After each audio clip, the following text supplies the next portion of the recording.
आताच संध्या पत्तीवार यांनी सृजनवर खरंच अगदी जशी पाहिजे तशी कविता केली. यानंतर प्रीती नावघरे त्या काय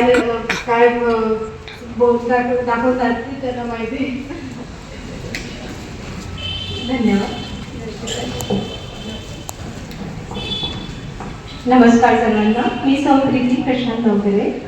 सर्वप्रथम मी सृजनप्रती कृतज्ञता व्यक्त करते की मला रांगोळीकार म्हणून तर ओळख मिळालीच, पण आज माझ्या स्टोन पेंटिंगलाही व्यासपीठ मिळवून दिलं. 2009 पासून मी रांगोळी काढते.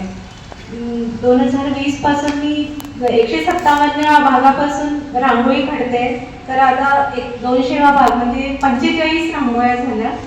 आणि त्यामुळे मला खूप आनंद मिळतो की मला सृजन रांगोळीकार म्हणून सगळीकडे ओळख झाली. आणि सृजनमध्ये सगळ्या नवीन लोकांना व्यासपीठ उपलब्ध करून देतं, सहकार्य देतं आणि एक कलाकार घडतो, त्याचं कौतुक होतं.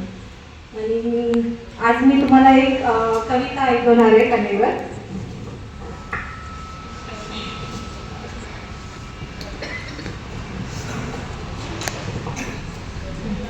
रंगांचा बेधुंद ज्याची लागे छंद, तोची भाग्यवंत जीव ऐसा.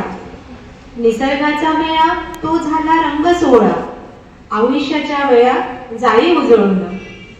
ज्याची लावले हे धन, धन्य होई त्याचे क्षण. कळी काळाचे बंधन त्याचे नाही. रंग आनंदाचा ठेवा, रंग अंतरीचा मेवा. मना लाभू दे रे देवा, स्पर्श त्याचा. ही कविता श्रीपाद सरांची आहे. 20-25 वर्षापूर्वी ते ड्रॉइंग कॉम्पिटिशनच्या कार्यक्रमाला आले होते आणि त्यांनी वेळेवर रचलेली ही कविता आहे. येणाऱ्या नववर्षाच्या सगळ्यांना शुभेच्छा देते. आणि पुढल्या महिन्यात माझ्या सृजनच्या व्यतिरिक्त ज्या रांगोळ्या आहेत त्याचं 24 तारखेला चित्रांगण हे पुस्तकाचं प्रकाशन होणार आहे आणि आपण सगळे जण यायचं आहे शुभेच्छा द्यायला. आणि माझी रांगोळी सेवा अशीच राहू देण्यासाठी आपल्या सगळ्यांच्या शुभेच्छा हव्या आहे, आशीर्वाद हवा आहे. सगळ्यांना धन्यवाद.